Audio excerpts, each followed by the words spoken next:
In this guide, I'm going to show you how to back up files before upgrading to Windows 11. Before we get into this guide, make sure to like the video and subscribe to the channel with all notifications on. It really does help with the channel and it lets us know that you want more content like this. We'd greatly appreciate it. And if at any point throughout this guide you did have any questions, just ask them down in the comment section below and we could help you out further. I'm going to be doing my best to reply to every single comment down there.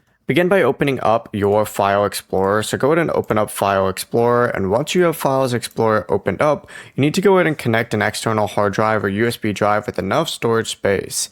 Go ahead and check your space by going down to this PC all the way over here.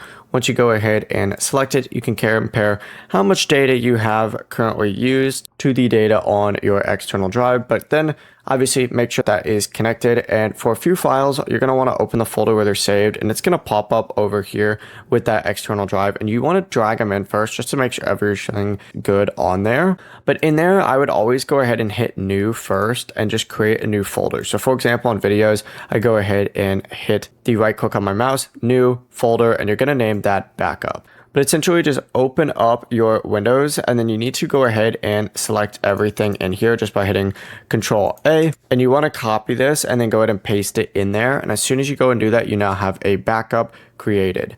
Now it's going to ask you for administrator permission for some of these files. Make sure you go ahead and do that and you're all set. Before you leave this guide, make sure to like the video and subscribe to the channel with all notifications on. It really does help the channel and it lets us know that you want more content like this. We'd greatly appreciate it. And if at any point throughout this guide you did have any questions, once again, ask them down in the comment section below and we can help you out further. I'm going to be doing my best to reply to every single comment down there. Have a great rest of your day though.